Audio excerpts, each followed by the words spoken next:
I'm Jeremy Park. I'm the CEO of cityCURRENT.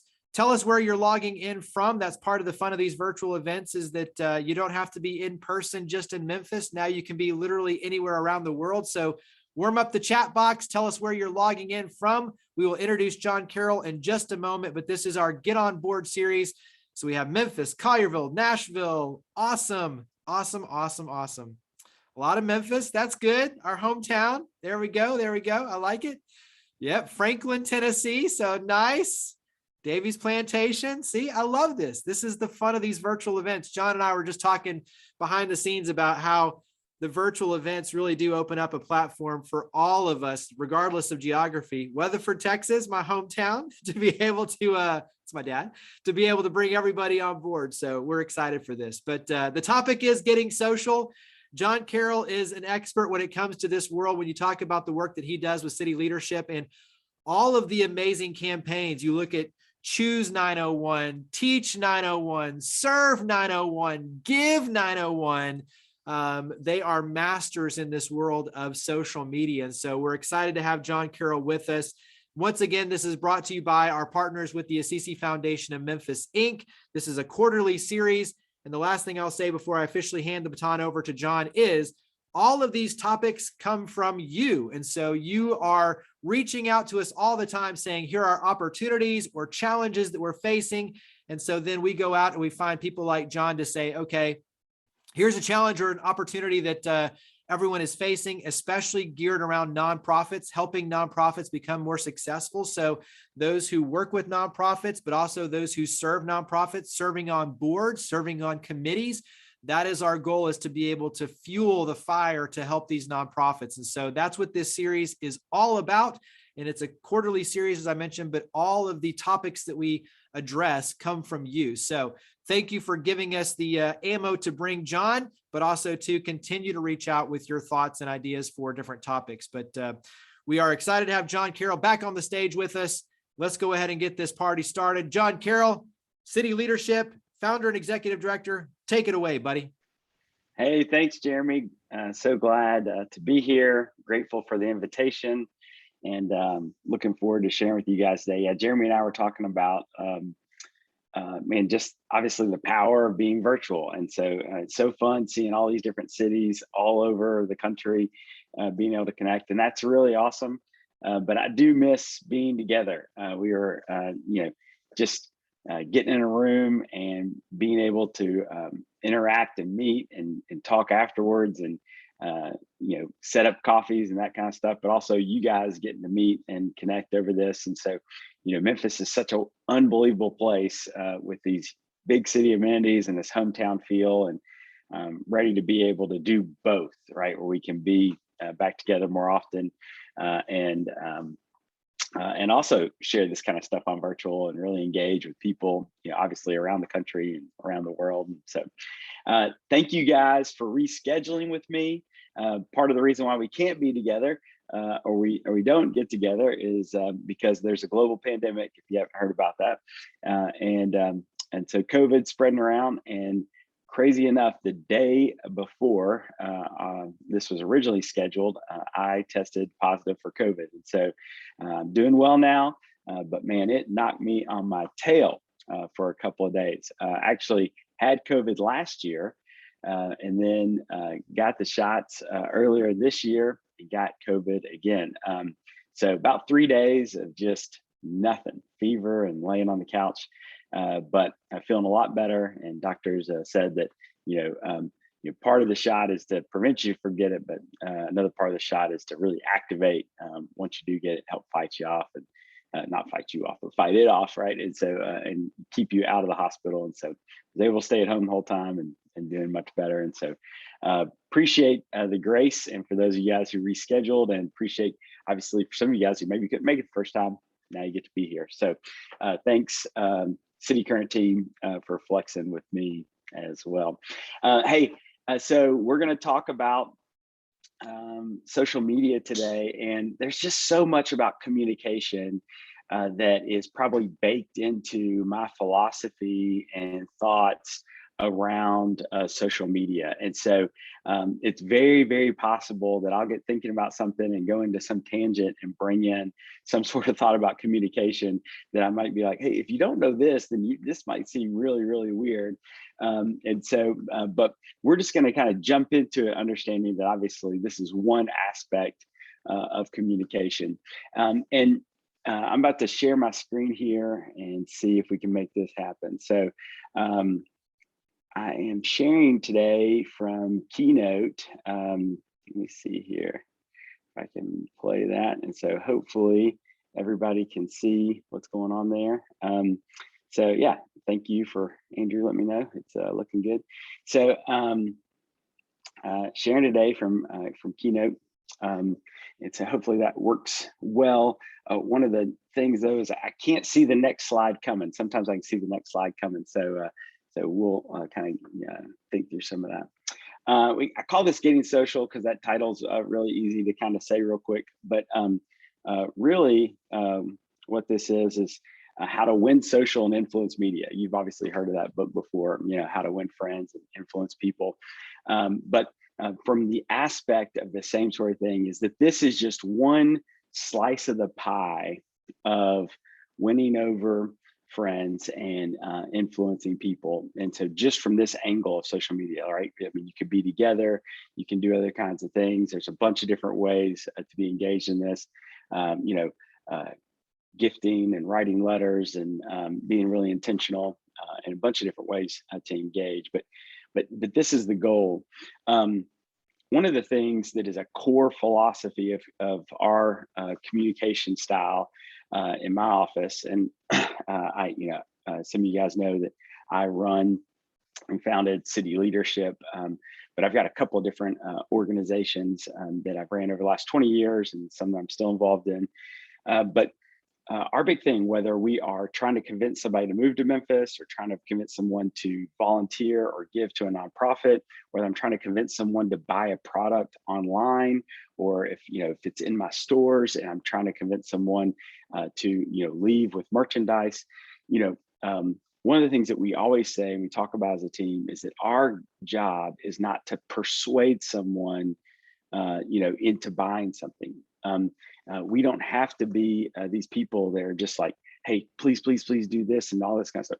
Our job is that we got to figure out where are people confused about our product, like where is their confusion? And our job is to create clarity. So how do we create clarity about our project, our products? How do we create clarity about what we want to happen? And then our job is then to target and aim and deliver that clarity to our target audience. So if we're not getting volunteers, getting donations, creating sales, what I want to always ask our team is, are we truly creating clarity? Are we creating, a lot of times, a lot of communication is creating more confusion. And so the more that we think about creating clarity, then we have to ask ourselves, are we delivering that to our target audience? So we might have clarity going to the wrong people. And so then that's where we switch our focus. Or we have to ask ourselves, are we hitting the right people, but we're either not being clear or we're actually creating more confusion. And my thought is that if we can create clarity to our target audience, the action that we want to happen will happen. And so that's our big goal in communication. And so in social media, that is still true. It's just a slice of the communication pie. And so as we dive into social media here, we'll look at that, but wanted to make sure we're thinking through that lens of communication and marketing. So City Leadership exists to recruit, develop, and catalyze leaders for the city of Memphis. If you're in Memphis, you may have never heard of us. We actually serve a lot of nonprofits. We serve behind the scenes, but our hope is to develop leaders like you guys and make Memphis a better place.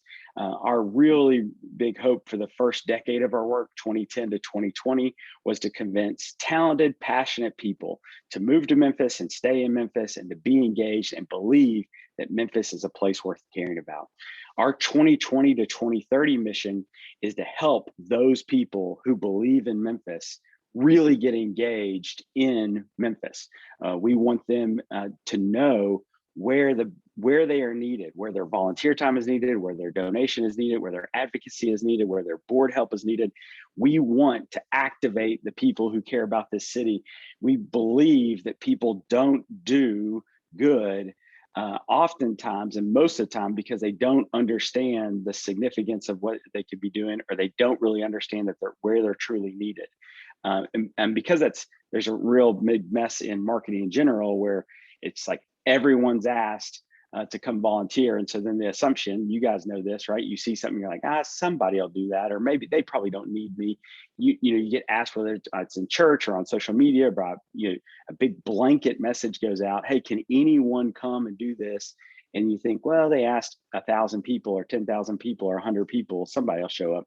If they really need me, they'll call me, and that kind of stuff. And so we're a big believer in the relational engagement of that kind of stuff, and making sure that people can really know where they get engaged, and taking people from thinking about their work as maybe if they need me, they'll let me know, to, hey, we really do need you. And if you're on this call, just know you're needed. We're not asking you to sell everything you have and give all your money away to a nonprofit, but you should be giving something of significance, right? Our big goal, we believe that most working people, whether you're making $50,000 a year or $250,000 a year, somewhere in between, hey, you should be giving $1,000 a year to things you care about. I would actually challenge people to give $1,000 a year to 5 or 10 organizations or 15 organizations that they really care about, instead of giving $5 a month or $50 a year to 100 organizations or 200 organizations. Like, dive into something and really, really care about it, and then advocate and different kinds of stuff there. And so we're doing that. We've been building optimism for a decade, and now what we're doing is called harvesting optimism. And so if you see me around, or if you see some of our messaging asking for that stuff, that's what we're doing. Get involved, get to make it happen. So I run a thing called Choose 901. And some of you guys have heard about that before. It's large. It's a very large, complex communication engine. It's a Trojan horse for communicating that optimism.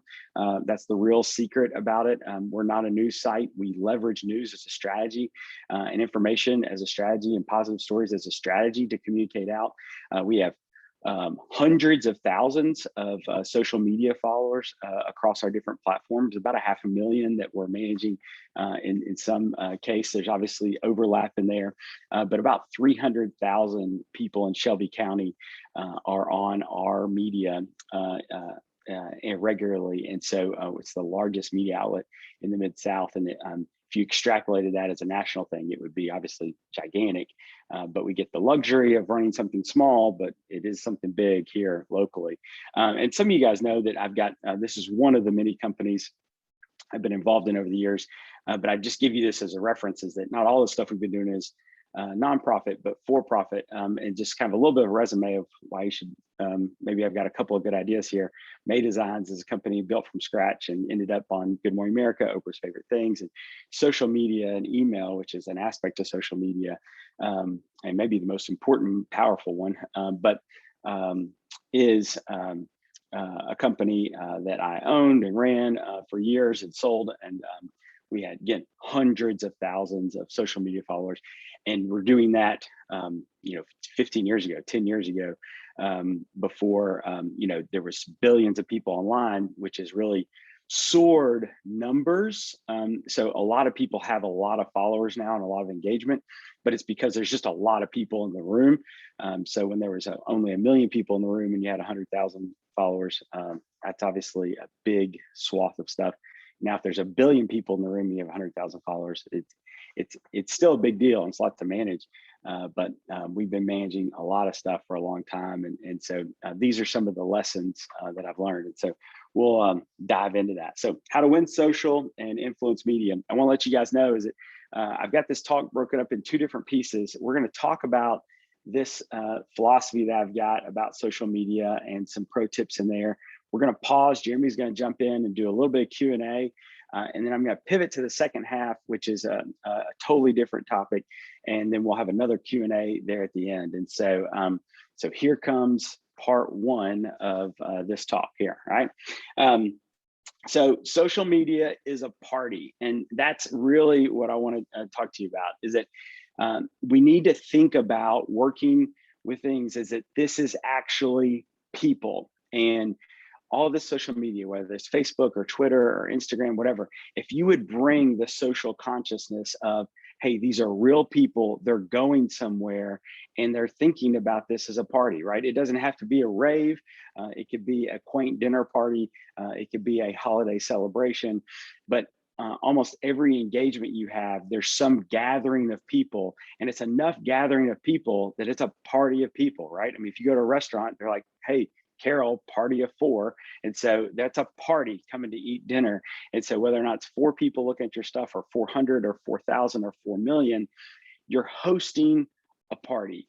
And what I want you to, if you start just beginning to look at social media as a social event, as a social gathering, just like you would with humans, and you like if you were in real life, real person, if you started acting like that, then I think that if you start extrapolating that philosophy out on your social media, that's where you start hitting, again, our philosophy, what we think and how we think we should engage with people. We just assume that real people are on the other side of every single communication we have. How many times have you heard it? You know, people talk about the negativity on social media, right? That's a big issue, happens all the time. A lot of reason why, you know, a big group of people don't engage in social media, right, is the negativity. And one of the things that people always say when they're addressing negativity in social media is what? Man, they wouldn't talk to each other like that in person, right? You wouldn't say something that mean to someone's face. You would listen, you would talk, you would whatever. I mean, right? I know you guys, I can't see everybody's faces and all the nodding, but you know, that is what people say all the time. And it's totally true, right? 99% of the time, people would not talk to themselves or talk to each other like that kind of stuff, right? Or even talk to themselves in public. And so the same is true, not just for the negative, but the way that we would communicate information as well, right? Your own joy, your own excitement, your own request, your own whatever. You know, if we begin to start thinking about it as, hey, this is real people on the other side of this that I'm really engaging with, and now there's this technology where I can digitally engage all these kind of stuff. That's a really big deal. So, so that's the big key of where we're headed with this conversation, is understanding that and how does that engage. So one of the things I want to talk about is, if you're throwing a party, is the type of people at the party. Okay, so I always say is that there's party goers and there's party throwers. You know, there's billions of people on social media. I think the last count on Facebook alone is around 1.9 billion people in the world, right, are on Facebook. The average Facebook person spends 58 minutes a day on Facebook, okay? And probably most of these people are goers, right? They in the sense that they rarely are throwing a party. But you guys know who I'm talking about, these social media party throwers. These are the people who, when they initiate, right, I mean, there's usually hundreds of comments and conversations going and people talking about things in different aspects of that kind of stuff. And, you know, oftentimes what happens is, you know, party throwers are creating an atmosphere that people want to engage in. You guys have been to a good party, whether it's a holiday party, birthday party, you know, whatever it is. You know, you guys have been to a good party, and people at good parties really think about a holistic aspect of the atmosphere, right? Whether it's food and music and comfort and lighting, and, you know, how clean the bathroom is, and just the timeliness of the invitations. And, you know, and you've been to other parties, right? You've been invited to a party where, you know, it said it started at 7, you showed up at 7:10, the house is dark, it doesn't look like anybody's there, you're ringing the doorbell, you feel like, am I at the right house? You know, you walk in, they're kind of scurrying around. I mean, like, you understand that same sort of thought process. And so if you're thinking about social media, you know, there's oftentimes, and most of the time, whether it's an individual and an organization, you're going to someone else's party, okay? Or you're throwing the party. And so if you're throwing the party, how are you really hosting people and being engaged in that kind of stuff? You know, if I was throwing a party at my house and people came over and people started talking to me at my house, would I talk back to them? Would I have a conversation back with them, right? If you walked into my home and you said, hey, thanks for inviting me here. How you been doing, right? Or, hey, this is a really lovely house. When did you buy it? Okay, I would engage and answer those questions. When I post something on social, that is, I'm inviting people into that space. And when someone comes into my party, right, when they come into my comments and they say, man, that is really cool. When did you get this or whatever? I need to comment. I need to reply. I need to engage. And then also, really good host, right? They ask questions back. They make the people who are invited, feel good about it, right? And so, sometimes you've been to parties as well. Big party, man, I didn't have time to talk to everybody. I wish I could have. I wish I could have engaged. But just understand is that, did that person feel ignored by you, or did they feel like, I wish I would have had more time with that person as well, right? All those feelings with the actual human interactions. Think about that with social. This is only becoming more and more and more and more true, especially as we have a generation of Generation Z, that this is the only way they know life. They only know life as this, is that social media is social interaction, where we so oftentimes we know a world prior to social media. And so we think this just doesn't do it for me. Just as I was mentioning at the beginning of this virtual talk doesn't do enough for me, but for our next generation, it may do it all. And we could be out in the cold over the next 10 years if we don't know these kind of manners of how to be able to engage in these kind of parties. And so when you don't comment, when you don't reply back, when you don't when you don't do those things, people really, really can get offended, just like coming to your house and feeling like you ignore them. I know that sounds crazy, but it's true. So there's also the party animals and the obnoxious guy, right? People who show up, and man, they're in everything. Oftentimes, it's not the people that you want there, right? It's that crazy aunt that comments on every single post that you put and puts some sort of GIF that's like a cartoon kitten into your post, whether it is about, your family vacation or your kid's football game or a new business deal you struck. She always seems to find the most random GIF that you've never seen, right? And so you're just like, what is that? And so, and there's a fine line between party animals and the obnoxious person that comes to the party, but you guys know who I'm talking about. And the obnoxious person could change the topic or be rude or be like, maybe ask something publicly that you're like, why would you do this? So yesterday I've got a good friend who he's the president of Fitbit. He just transitioned from another department at Google, and they just launched a new product yesterday that he'd been working on for years. Well, he put it on his social media and put it live out to everyone. And it was awesome. All of our friends, we were celebrating him. It was really great. But the new product he has is 2 new Google screens, right? So one is a 65-inch screen that you can totally engage in, touch it. It's really, really cool. And he's had that one for a while, but they just launched a 27-inch version of a desktop version of the same thing. Really exciting, okay?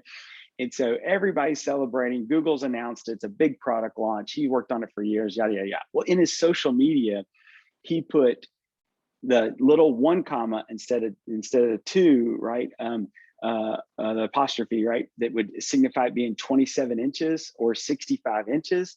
He posted the whole thing and pictures and whatever that's 27 feet, right? Just 1 and 65 feet, right? And so, man, everybody's celebrating his thing. And so I know him personally. So I decided to, instead of commenting in there, in his comments, I sent him a DM that was like, man, really excited about the new 27-foot screen. I feel like I've got a place for that, but I don't know where I put the 65-foot one.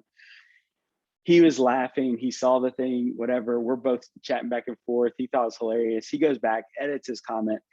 But what I did is instead of putting that in the comments and shaming him potentially about this thing that he's doing, what I did is I pulled him to the side and was like, hey, this is actually really funny. And it's not that really big a deal. Just go back, put some parentheses in, right?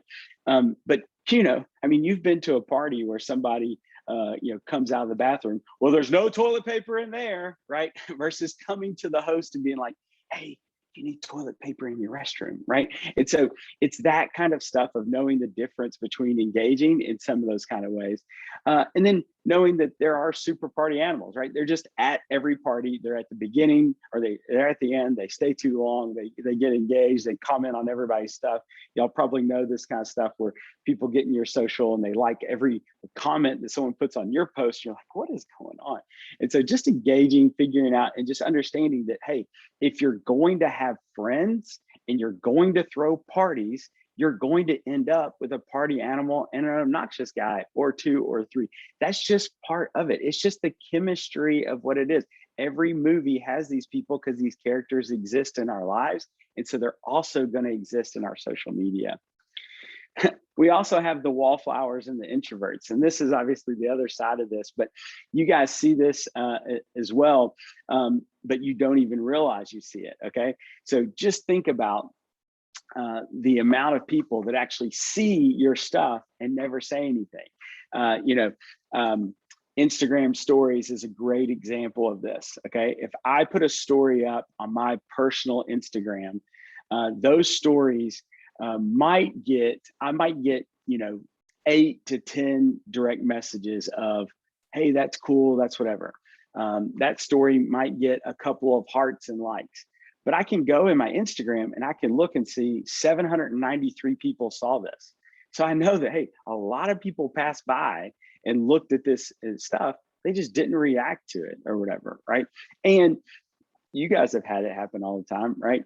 You end up talking to somebody, some big news, some of you may know me personally. Like I recently got engaged this summer, really excited. She's amazing. But we're getting married this Christmas. And so it's exciting, but a ton of people came into social and celebrated with us when we announced that this summer. Still, yesterday, someone just said, hey, been mean to tell you, whatever, been watching your social media. Like, I didn't even know this person followed me on social media. Watching your social media, been watching your love story with Haley. So excited for you guys. This is really awesome. And I was kind of like, that's awesome. And we had a real interaction. It was cool, whatever, but there's just so many people that are just watching. And so one of the things that in real life, right? Like if you have a real party at your house, the wallflowers and the introverts, you can actually care for those sorts of people. You see them sitting on the side, you see them not engaging, and a good host are cognizant of those relationships. And they'll say, hey, you need to meet so-and-so, or you need to engage in whatever. So in our social media, how do we engage the wallflowers and introverts? Especially since when you throw a party at your house, it's usually the minority group of people at your house that are wallflowers and introverts. In social media, it's the majority. And I know in social media, there's a lot of people in that group, at least 50%, that don't really need any sort of engagement because they just happen to see it. They might have seen it. They're not really thinking about it. They're just, streaming through Instagram stories just like everybody else. And they're like, okay, good, whatever.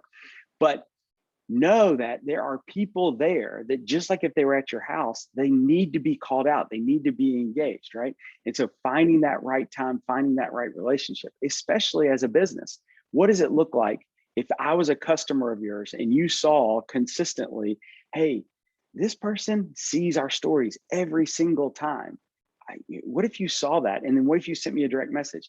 Hey, John, I see that you consistently see our product stories and just wanted to check, is this something you're really interested in, right?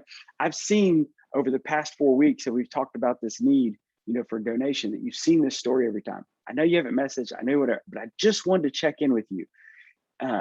Is there anything else that you could learn or know about this organization that would consider you being a part of our financial team, right? What if you were able to engage in that sort of space? It's incredibly, incredibly powerful to know that, right? Billboards out there on the street, on the thing, thousands of people see those, but you don't know exactly who saw it, and you don't know how to message them, and you don't know how to engage them and that kind of stuff. But in social media, they're at your party. They're there. How can you engage that kind of stuff there? Does that make sense? All right. So we got the VIPs and the overzealous, and in social media, um, you know, um, uh, this is another aspect, a little bit different from the party animals and the obnoxious type. The VIPs, right? They show up at your party, and they're just obviously super special, right? Like if Bill Murray showed up at my holiday party, right? Everybody would talk about it. Everybody'd want to see him. Everybody'd want to whatever, right? I don't know Bill Murray, but that would be awesome. If you know Bill Murray, you should invite him to any of my parties. That would be awesome. But if Bill Murray was there, he would definitely be a VIP, right? You can think of whoever your VIPs are for you, or that kind of stuff. And there's VIPs on social media. They just are. And we've got to, stop comparing ourselves to VIPs in our own efforts and our own stuff, right? When you go look at The Rock, right, Dwayne Johnson, and you go look at what he talks about and gets to do, well, he has more followers, I think, than anybody on Instagram or something like that. I mean, he's one of the biggest things. I mean, 300 million or whatever it is. So like, he can do whatever he wants. He can show up, whatever. If he shows up in your comments, boom, that post is over. If he shares your Instagram story, that's amazing. But we can't sit back and say, God, if we could just get this VIP's attention and get them to tweet our thing, then our whole life would change, right? And also, if we won the lotto this week, our whole life would change. So just know that we can't count on VIPs to save us from our own stress and strategy of what we're trying to do in communication. So we have to look at oftentimes what they're doing, though, because there's a lot of people paying attention to them. There's a lot of people engaging with them. And if that sort of stuff is liked and expected out of quality level or communication type or different kind of things, are there attributes that you can learn from them and then apply to your own stuff, right? People watch Michael Jordan play basketball, and then they try to learn how to play basketball like him. Maybe they don't become Michael Jordan, but maybe they become a pro and they get a big NBA contract. You see what I'm saying? And so you've got to learn for that kind of stuff, but don't hold yourself to those sort of expectations. The reality is that there's people who do better social media than probably every VIP out there, but they're just not world famous. So they don't have all the follows and the likes and even the forgiveness or the acceptance of lower quality communication and effort. So sometimes they're not doing really good enough. They're not doing innovative stuff, but the only reason they have engagement is because of who they are. So again, learn from them. Don't hold yourself to that standard. And then don't just copy them because of who they are. Does that really work? Is that really whatever? Or is it just being accepted because they're popular? The overzealous, the people who think they're VIPs, again, this is different, that kind of stuff. And so you guys probably know people that I think I'm talking about, right? We oftentimes call these, the B list kind of stuff. And sometimes that becomes annoying. Sometimes we just become critical of other people. But other times, just trying to figure out like, God, this person is posting over and over and over again. So here's the thing. Here's the great thing to learn about the overzealous. If they annoy you, don't just block them. Process, think. What annoys you about that overzealous social media person? What is it? And then what is it about your personality type that is broken by that sort of stuff, right? So that, okay, follow me here, so that you can figure out, how do I not repeat this type of action where I create the same sort of feeling that I'm feeling from this other person? Additionally, social media and parties, I think, are often thrown better as a group in real life and on social media. And so making sure that you take your thoughts and opinions about pivoting your strategy, take it to other people on your team that have different personality types as well to understand that, right? I'm a big Enneagram guy. There's 9 types of Enneagrams. There's a bunch of different personality type stuff that you could look at and think through. So whichever one's your favorite, process through from that and think, hey, I'm seeing the world from this corner of the room. You guys have heard these kind of illustrations before, but like this room that I'm in right now, if you stand in different corners of this room, you think about this room different, you understand things different, you see different angles of that kind of stuff. The same thing's true for social media as you guys are processing it. So think about it that way and learn that, okay? All right, big piece of stuff and big piece of parties, paying for admission. Everyone loves to go to a free party as long as there's some quality there, right? But people pay for stuff all the time. Think about it right now. I mean, obviously, I know the world's like 90% shut down, but the reality is that there are events all the time that you would pay to have access to. Okay, so you would pay, maybe to go to a Grizzlies game, or pay to go to Beyonce concert, or pay to go to wherever. Okay, so you're willing to pay to go to something in real life. Okay, and so know that social media is a party, and so oftentimes, you need to pay, right, to be able to get into different kinds of aspects of that. Some of that pay isn't actually paying Facebook, to be able to throw a party necessarily. It's just paying yourself, paying your budget, making time in your budgetary costs. You're paying to be able to actually be present. Do you have yourself or someone else that gets paid hourly to go be present for you as an organization? At Choose 901, I pay someone literally not only to engage in all our comments, but he follows dozens of different handles across the city and goes and gets involved in those things. He goes to other parties and gets engaged and be a part of that and comments on different aspects of that. It's a strategy where I'm paying for him to actually go to parties. You see what I'm saying? I'm not paying to go comment on cityCURRENT stuff, but I'm paying someone to make sure they're reading cityCURRENT social and seeing where we need to engage, where we need to like, are there comments there that we could engage in, or people that we could get to know, and that kind of stuff. So I'm paying that kind of thing. Additionally, it costs to throw a party. If everyone on this thing, right, however many hundreds of people are listening right now, if everyone came to my house for a party, it would cost me money to throw a party, right? I'm paying for food, paying for drink, paying to clean my house, I am paying to host everybody over here. And so more and more so, we have to think about, if we want to throw parties in social media, what are we paying for? Long time ago, you didn't have to pay to do any of this kind of stuff. But all these big companies have IPO'd, right? And now they don't work for us, they work for stockholders, and they've got to make money. And so the people who are going to get it stuff are people who are going to pay. And if you pay to throw a party, you get to have people over, people get to know about it, all that kind of stuff. If you don't, you're going to continually to get cornered out, okay? All right, this is still part one, but we're going to talk about how to party. This is kind of going back through a couple of these tips that I leveraged in with some of the different kinds of people there.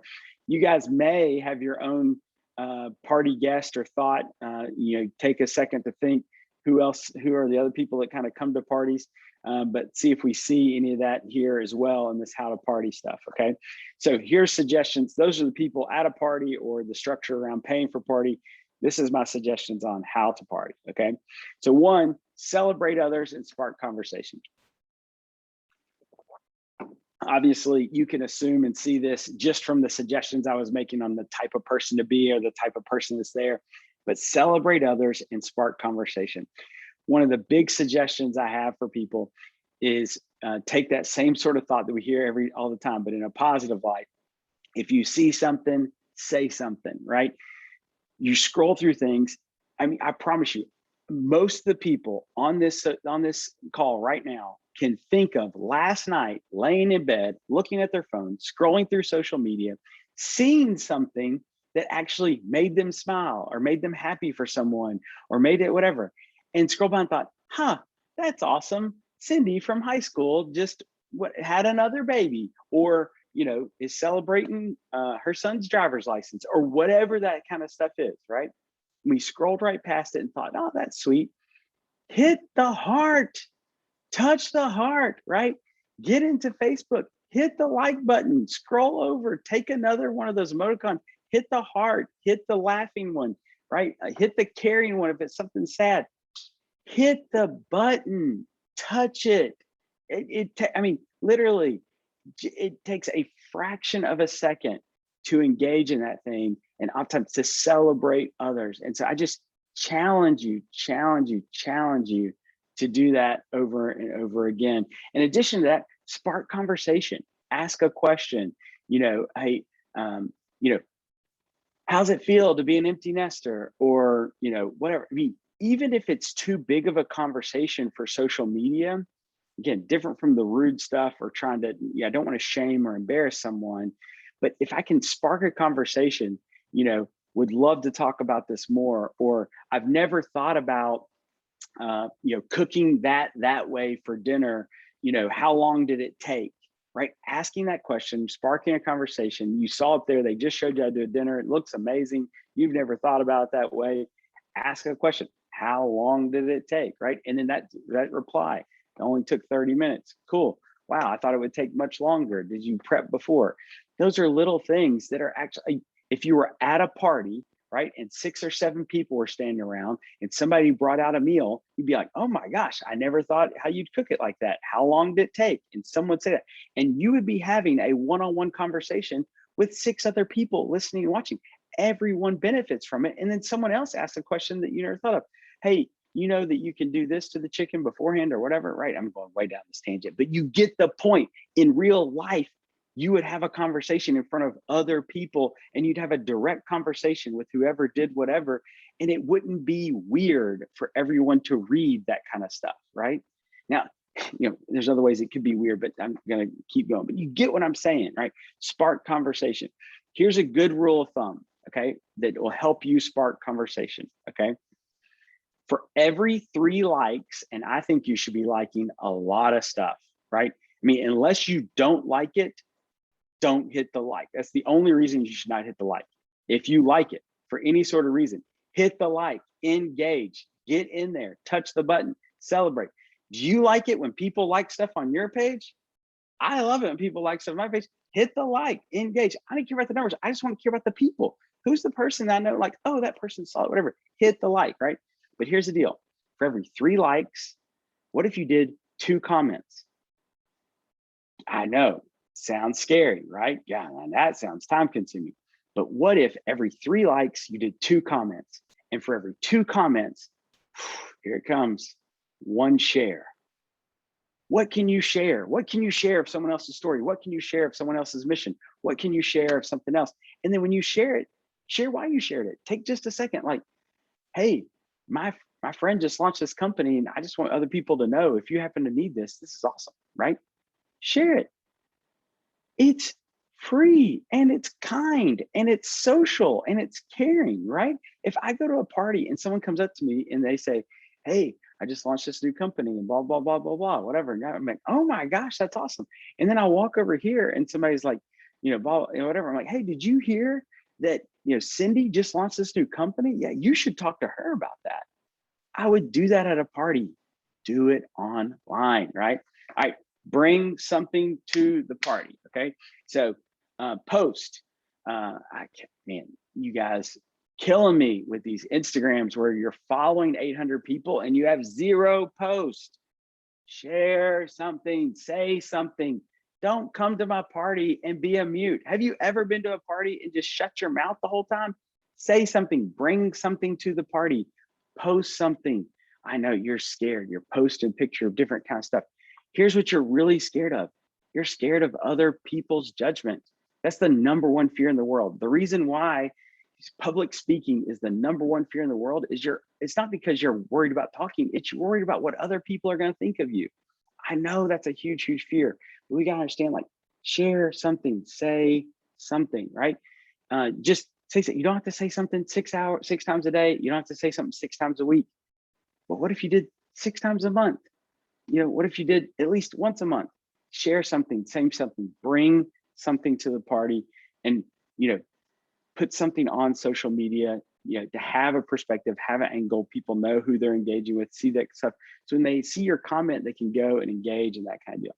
I know a lot of reasons people hide their profiles, different kind of stuff, but you've got people that care about you, whether it's 10 people or 10,000 people, say something, be engaged, okay? Enjoy yourself. Stop stressing out about whatever, stop overthinking it, stop, worried about all these kind of things, right? You guys can tell me right now, the anxiety of going to the party. Oh, is so-and-so going to be there? I haven't seen them in forever. Last time we had an awkward conversation. Yep, whatever. I'm wearing this dress. Does it look too whatever? Does it, what did I wear this dress last time I was at this party? I don't know. Stop thinking. Here's what we know. Here's what we know, right? People oftentimes, they're not thinking about you in that way at all, right? Like, I'll tell you, this morning, I actually had to go back through my photos and found a photo from Haley. I was teaching from right here earlier this year when I did another one of these talks. And I was getting dressed this morning and actually grabbed another shirt. And I thought, wait a second, was this the same shirt that I wore however many months ago I did the other talk? Am I about to wear the exact same shirt in the exact same room, the exact same whatever? And here's the thing, it was. So I switched over one shirt. I mean, some of y'all might think it's very similar. It's a very similar kind of shirt. So there might be one, maybe two people that even have, maybe, right, whatever. But my guess is that 0 people are even thinking about my shirt right now till I brought it up. And no one can remember what I was wearing beforehand. Just me. It's just me, right? And I just stopped. And literally I started laughing. I was like, this is exactly what I'm trying to say. Quit worrying about it and just enjoy yourself. I've been looking forward to this and talking about this for months, right? Just put a shirt on, right? Don't go naked and enjoy yourself, okay? And show appreciation, right? Thank people for being party, thank people for being whatever. You know, if I go to a party, I always say thanks. If I, maybe I bring a bottle of wine or, think about that kind of stuff. But what if you thank people, right? I mean, whether you thank them through their, publicly or through direct message or whatever, but what if you just show appreciation? Hey, thanks for bringing this conversation up online. It's really interesting. Hey, thanks for sharing this, right? It's just that simple. It doesn't have to be, it doesn't have to be some lavish thing. And it doesn't even always have to start a conversation, but just show appreciation. What happens when we show appreciation? Have you ever been thanked for something? What does it make you want to do? Do it again. I've got kids, right? Collectively, Haley and I have 5 kids together. I love my kids more than anything in the world. I love to serve my kids. I love to care for my kids, right? If I do something unique for my kids, like if I like, hey, you know what? They've had a busy week and whatever, I'm actually going to clean their room this week. If they come home and say nothing, what am I like? I'm like, I ain't doing that again, right? But if they come home and they're like, oh my gosh, that was so kind, that's so whatever, thank you so much. I've been stressful week, right? I mean, who's got kids that mature? But you know what I'm saying? Like if they show appreciation, you know what I'm probably gonna do? Clean that room again the next month or so. Just because, hey, I want to do this kind of stuff. I'm trying to teach you, the discipline of keeping your room clean. But what I really want to do is also teach you the discipline of showing appreciation. So like by cleaning your room, I get that other opportunity if you'll do it, right? And so show appreciation. If we want more things to happen on social media, show appreciation for those things, right? And they will happen more, okay? All right, celebrate others, spark conversation, bring something to the party, enjoy yourself, and show appreciation, all right? So this is Q&A round 1.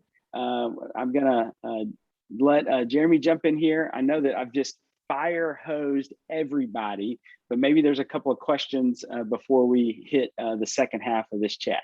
Yeah, you do have questions already coming in. It's funny though, because people are like, oh, you're sparking the idea of like, did I wear this last time? So the whole closed conversation is like, everyone's now thinking, did I wear this last time? Or I don't want to wear the same thing I just posted. If it makes you feel better, I have like 7 of these white shirts and the jacket that I just have here in my production home, suite. And so Andrew and Allison get on to me all the time because they're like, you look the same in every single conversation you have, because I have basically an outfit that is my, uniform, so to speak. So, I'll look the same with all of you every single day.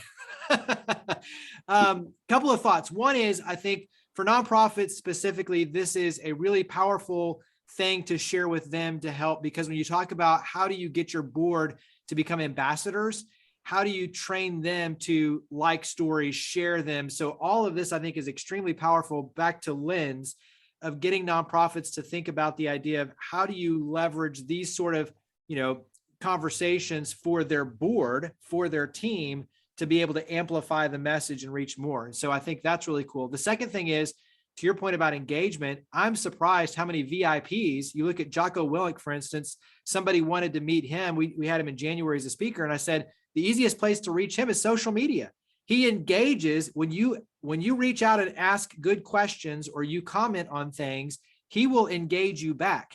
And so I think the power of social media to not only connect us, but to reach the VIPs and the influencers is a huge advantage, because they right. do. I mean, the access, like if 40 years ago you wanted to access a superstar, you literally would never, like no one was ever able to go talk to Michael Jackson, right? But the fact of the matter is that Justin Timberlake might reply to your comment in social media, or might like something, whatever, maybe even follow you. I mean, so obviously Justin Timberlake is no Michael Jackson, but you get the point.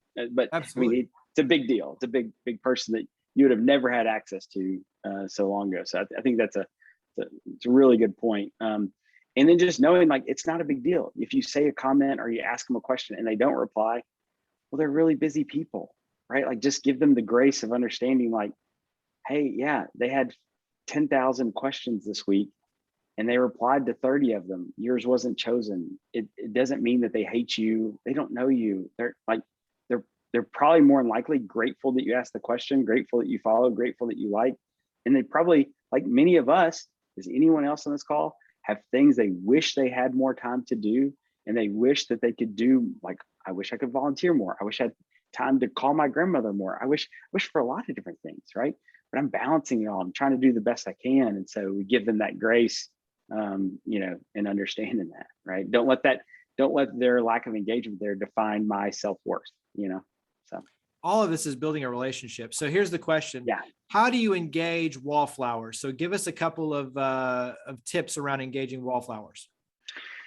So one is understanding is that, one is, again, I give myself the total license to understand is that some wallflowers, most wallflowers are probably in that thing where they're either their personality type doesn't engage on social media, or they're seeing my stuff, just especially with the size and scope of our deal.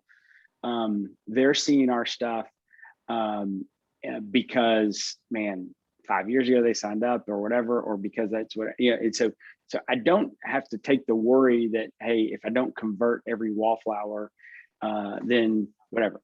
But here's a crazy thought. So one is, like on Choose Not a One, it's really hard for us to go through and see, hey, 10,000 people saw this story, 10,000, like, thousands, tens of thousands of people seeing these stories every single day. It's hard to figure out who's ever engaged and who hasn't and who whatever and who's pointed into it. That would actually be like needle in the haystack kind of stuff.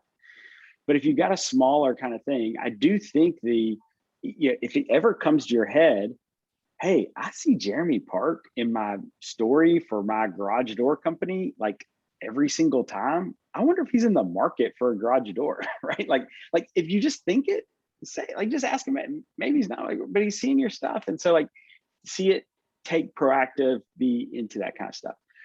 The other thing is to start thinking through, what if, as a company, what if you just created a story and thing it's you on video? Hey, so grateful for everybody who's on here. Hundreds of you guys are looking at these stories every single day. That is so awesome. We get tons of questions, tons of different kind of stuff. A lot of you, and just assumption, right? Just say it, because if you say it the right way, people who it's meant for, the target audience, will hear it. But you just say, like, hey, a lot of you guys see this stuff all the time. You haven't asked a question yet. I don't think you're a customer yet. And so I just want to know, is there a product that we could be offering that would inspire you to do business with us? Obviously, you like our company, you like what we're doing, but maybe we haven't had a product yet, do whatever. Is there something, could you send me a direct message? Could you comment on about that? I'd love to do that. Or, hey, is there something else you need to know about our company or to know about our product that would turn you from just seeing our stuff to whatever? What if you put a poll in there, right? The little different polls, like, I love this content, and I'm a past customer, I'm shopping as a customer, I'm a future customer, or I follow, been following for a while and not sure when I will be in the market. Put that fourth thing up there and let people click it. Ask people what they're doing. And so, that kind of stuff is really, really engaging. Let me tell you, nobody's doing that. Everyone's playing the numbers game, and the numbers game are dumb, right? I tell 1 million people and hopefully 300 people will convert, right? That's how Super Bowl commercials are sold, right? Is that, hey, if I make this car commercial on Super Bowl, I pay millions and millions of dollars. It's all based on, statistically, if that many people see this car commercial, how many people will buy it, and what will be the profit margin, and will I break even? Super Bowl commercials aren't meant to make a company make money. It's meant to, can you possibly break even? All mass marketing is around that. But relational marketing, relational recruiting, relational engagement, that is the difference maker. Nobody's doing it. Put the time and energy and effort into it. I would like to know your thoughts about deleting or not annoying negative or annoying. Like, how do you look at deleting or handling annoying and negative comments that people leave on your posts and blocking people who constantly do this? So just talk about how do you handle negative comments? I think about it just like I would in a party, right? Is it like, there's some level of something somebody's saying that you're like, "Ah, I wish they wouldn't have said that. That's really frustrating," and you let it go. Other times people say something or do something at a party and you say, "Hey, can you not set your drink on my piano? Can I get you a coaster?" You know, that kind of stuff. But once people start at any of my social gatherings, right? Once people start offending other people at my party, that's where I draw the line. If you want to come after me and you want to engage me in a way that is, it may not be the way I like it. It may not be what I want to hear.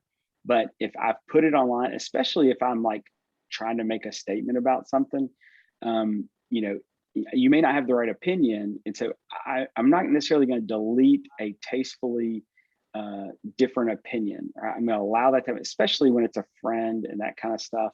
But if you're being super, super incredibly rude or foul, I just delete, right? I just delete the thing. And I might even send the person a direct message. Hey, thanks for engaging.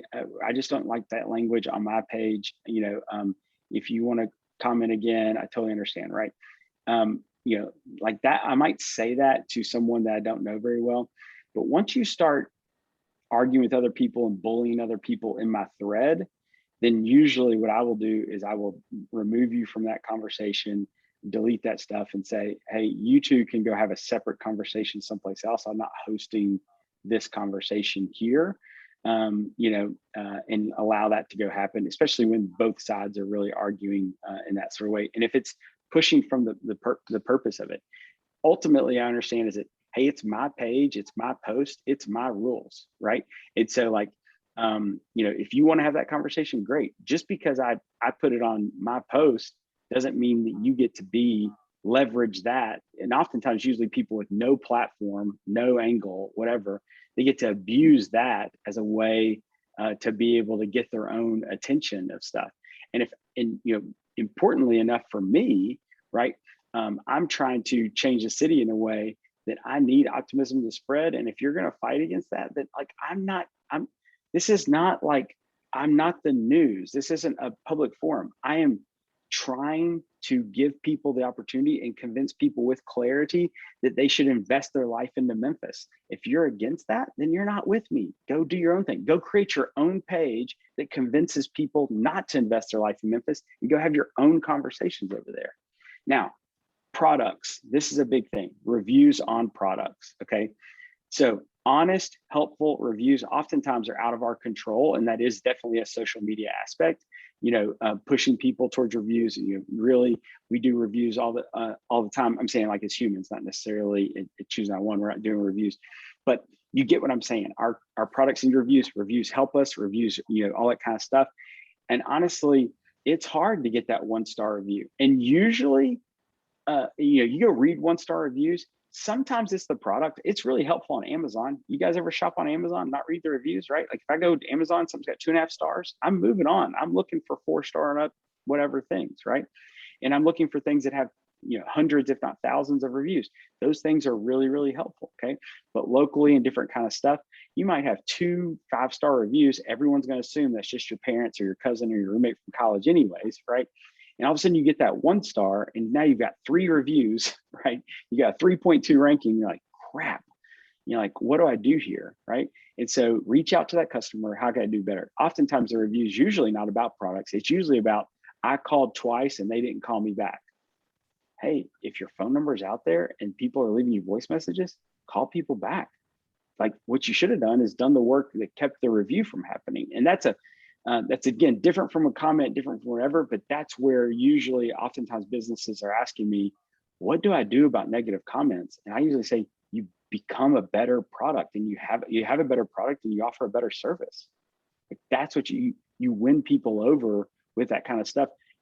And then you create the kind of culture where people want to brag on your product. Oftentimes the products that don't have a lot of reviews are companies that don't throw a social media party that creates engagement with their customers. Go on Traeger. People are bananas about Traeger, right?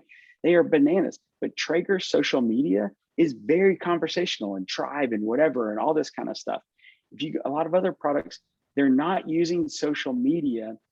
They're using it as traditional media. They're just posting on social and treating it like a billboard that has no engagement. They're posting a video and treating it like a commercial that has no engagement, just some sort of hopeful response. This social media is meant to be social. It is not media, it's social media. So create a culture that creates positive comments and positive reviews. And because you are hosting that kind of party where people want to engage in that kind of stuff, right? I mean, if you throw a party at your house and you just say, party at my house, and then people come over and you don't talk to them and you don't engage with them, you know, whatever, people are going to say that party sucked. And they're going to tell their friends that party sucked. That's the same thing that's going to happen with your product and your service. Let's do a few more, and then we'll jump into the second part of your presentation. Yeah, the second part will go a little bit faster, but yeah, we definitely got 8 points to hit in that second part. Yeah, so let's go through these pretty quick then. So what's a good rule of thumb for post frequency throughout the week and length of text in post? Any certain pattern for posts that are text only, photo, video, shared link, etc.? So just what are some recommendations? I think the big thing is not to get too predictable with that kind of stuff. A lot of people try to create a discipline out of it. And I would say the discipline is to be consistently creative, not to consistently post. If you're trying to be consistently posting, then you're missing a piece of the puzzle. And if you can be consistently creative, right? So, we've tried it a bunch of different ways and a bunch of different things, and had different kind of hopes, right? So like a lot of times people are running a business, they realize social media is this thing. They're like, it's this beast, it's this responsibility they don't even want to mess with. They're like, I got all this stuff to do. Somebody just needs to be posting that. And you end up assigning it to someone random on your staff that maybe whatever. And you're like, hey, I need you to post on social media. And they're like, how often? And you're just like, I don't know, every day, once a week. You just say something, right? And then if it doesn't happen, you don't, whatever, you end up disciplining them into, I need this to happen every day. Can you just put it in your schedule and you just whatever, and it becomes, lifeless, right? And it just doesn't. There isn't a lot of energy in that kind of stuff, right? If the Grizzlies played the same team every night, and if every time you went to a Grizzlies game, the timeout stuff and the different engagement, the different stuff was the exact same, you wouldn't go to Grizzlies games. But you see this other competition and you see this different kind of thing unfold. And here's the deal, even at home, right? They introduce new kinds of jerseys and new kinds of videos to open up everything. They engage it in a different kinds of ways. And so when you think about in your social media, is that even though like a Grizzlies game is the same thing 41 times a year, 41 home games, okay? They do it and tweak it and do it different kinds of ways for different holidays, for different kind of stuff, different promotions, different kind of engagement. So think about that kind of thing. It's like, hey, I'm posting about my company 41 times. How can I do it for the holidays? How can I be engaged in this kind of way? How can I do whatever? And so, so bringing creativity, which we could talk a lot about creativity. I'm trying not to do that. I'm trying to get back to this rhythm conversation. So I would say, is your current rhythm effective? And then if you say no, right? Well, then I would say change it. Okay. So it may be that you're posting too often and you've become too loud and you've unknowingly become the obnoxious thing in the room, right? And so could you tweak it down? Okay. The frequency. More oftentimes it's you're not posting enough. And so you can't stay on people's radar. Okay. Additionally, it's usually more that you're posting just flat media that's not engaging. And the reality is that the algorithms in social media are written in a way that if someone actually watches your video, then you're more likely to see more of those videos. If someone likes it, it's going to push it up a little bit, right? If they comment, you're going to see that content more often. If they share it, they're going to see it even way more often, okay? That's the rhythm that has been historical for the past, 10 years. So my question would be is it effective? And if it's not effective, how do you create more engagement to be able to do those sorts of things? there is a reward for being on there more often than not. Okay. So here's a little trick and tip that I would say. So we do a lot of emails, and I ended up doing this for social media as well. One of the companies I started a long time ago was before Instagram, 2008. So even before Twitter and all this kind of stuff, but email was really prevalent. We did this, we ended up pushing this over into social media, but you're going to get the point. Every single competitor that I had and any other even close product that I thought served the same target audience, I subscribed to their emails. Okay. And then every time I got one of their emails, I put it in a folder. And then every week I would take all those companies' emails and I would put them in a spreadsheet, and I would see all right, this company, right? So whatever company, so Tiny Prints was one of our competitors. And so I would take the Tiny Prints emails and I'd put them in a folder, and I'd be like, all right, here's the date they sent it. Here's the time they sent it. Here was the subject line that they sent. Here was the discount or special that they offered. And then I would rate it, whether I thought it was good, okay, or bad, right? Every single email. And then I would rank those kinds of things out. And then what I learned from that is these are other companies doing different kinds of things. I would go back over quarters and look at the rhythm of how often they send emails, how often do they offer sales, how often do they change up different kind of aspects of things, what is the quality of those different kinds of stuff. Well, doing that for 12 different companies helped guide me to look back and go, hey, most companies are sending out different kinds of stuff. I see, how early are they talking about Christmas? How early are they talking about Black Friday? When did they start their Black Friday sale? All that kind of stuff. I can start predicting through that kind of stuff when my competitors are going to send things. So then I even start sending out things before them, or I'll, undercut them in what I'm expecting to. I know every single year they offer a 40% off, Memorial Day sale, and whatever. So like, how can I get into a 50% off thing the day before to likely who's our same target audience? Or social media, because the same thing's going to happen in social that's happening in the emails for my competitive advertisers.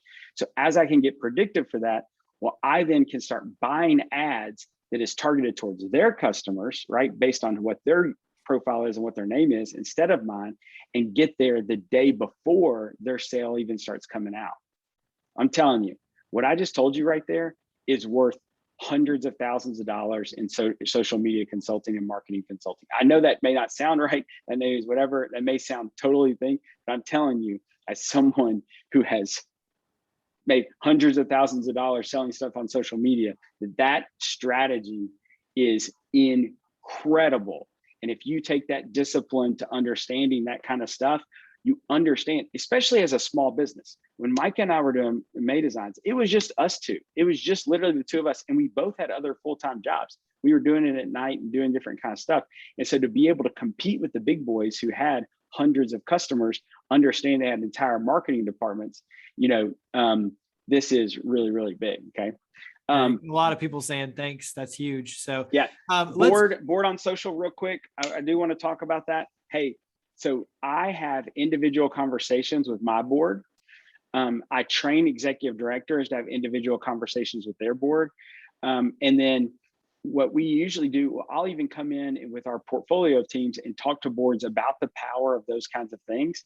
And one of the things is really, really engaging in different kinds of ways. One of the things I found is that I will text my board members photos, links, and even the about kind of stuff that I want them to share.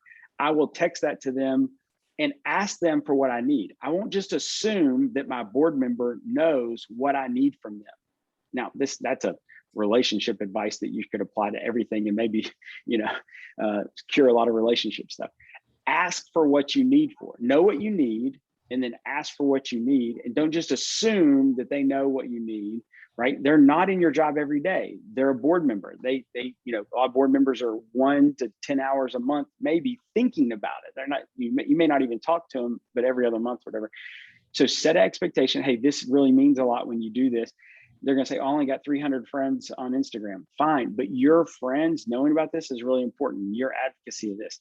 Additionally, for you, whether or not all their friends see it or engage in it or not, having them talk about it and becoming more of their personal brand gets more buy-in from them to care about that kind of stuff. So I will share with my board members, hey, put this on your social, put this in your whatever. And then the ones I follow all of them on social. So I comment on their social. I personally, not just organizationally, I comment on their social. I engage, I send them back messages. Hey, this is really, really cool. And then when they share stuff about our stuff, I send them a thank you. Thank you. This means a lot. Thank you so much. Let me know if anybody asks you a question that I need to follow up with. I thank them, and that repeats. It's the same sort of stuff, but I'm intentionally engaged. And I ask everybody specifically, I let them express what their personality type is around that stuff. And then I try to either blanket big things that can share, or I'll individually say, hey, I know you don't share much, but this one really matters. What if you shared it this way? Engaging your board in the social media strategy is huge. And even one more thing that I'll add to that and then let you go on to the second piece of this is even down to, and this goes to the science side, the algorithms, is letting them know when you're going to post, because it changes all the time. But for instance, with Instagram, you have 13 minutes from when you post and what they gauge the number of likes that you get on then who gets to see it. And so you have a very small window to get a lot of likes on a post to then amplify it so that more people actually see it. And so you can leverage your board to say, hey, when this goes live, like it, share it, whatever else. So that way it amplifies the message of what you're posting. And, same thing with Facebook. So there's a lot of strategy around using your board to give them the tools to amplify on their own and then amplify your message that you're pushing out. So, all right, yeah. Don, take it away for step two. I'm going to go away. And I want to talk about staffs too. You go ahead, go away. But I'm going to just say this where I dive into staff. One of the things, I've got 20 people on staff. So their personal social media is their personal social media. It's not mine. Them working on our org stuff doesn't mean that I get their social media. So I treat them just like I would anybody else. I earn the right, for them to be passionate about that by giving them something to share about and do that kind of stuff. So, they may run the social media for our org, but they may not share it on their own personal thing. And so, we have to be careful, different kind of stuff there. And know that, right, they get out sharing stuff about your org, and then does their personal stuff, line up with how you want to market that next to, right? You've got a 24-year-old doing their social, and you're like, hey, they've got like 3,000 friends on Instagram. I wish they would put this. They put it out there, and then their next post is, them at Rayford's and whatever. And you're like, oh crap, those two brands don't go well together.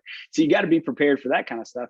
But additionally, with our staff, I just tell them all the time, hey, it would mean a lot if you share this. You don't have to. There's no expectation. And I don't hire, fire, give raises, whatever. For you don't get, you don't get extra credit, corporately wise, if you share stuff on your personal stuff. That's, I don't own your personal stuff.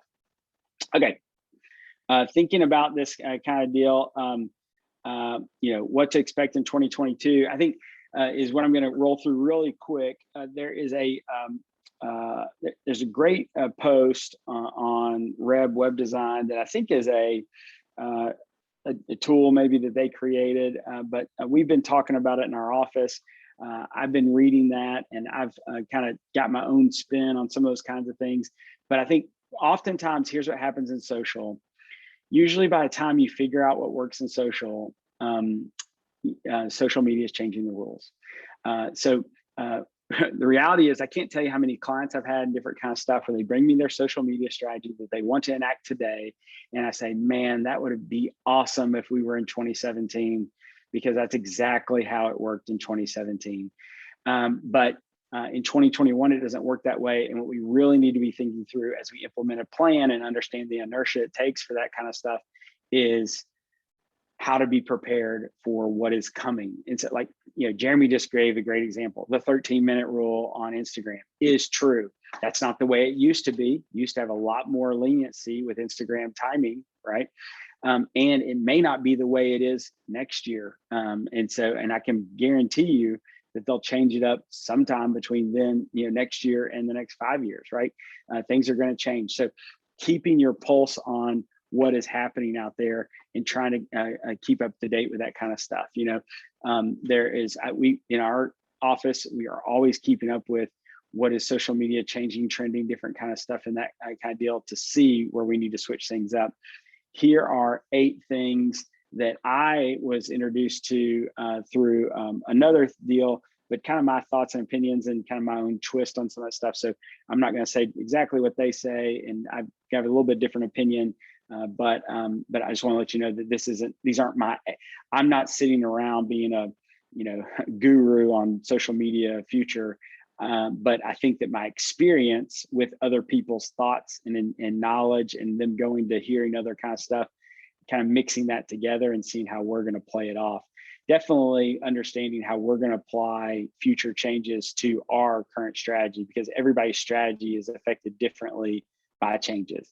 Some people's strategy may suck right now, and a change might make it awesome. Totally true. That's happened to us before and other stuff. So what to expect in 2022? Hopefully not more COVID, but definitely one thing you're going to experience. Social media is the new mall, right? Anybody been to a mall recently? It's crazy, right? Shops are closing, different kind of stuff, people, whatever. People aren't going to physical locations. So one of the things you have to think through, again, social media is there to make money. They make money best with advertisements. Advertisements are the most effective on social media. You're able to see your effectiveness if you post an ad, and then does someone actually convert and buy that item, right? Every single one of you right now would spend $500 on social media today if your company could net $1,000 profit today, right?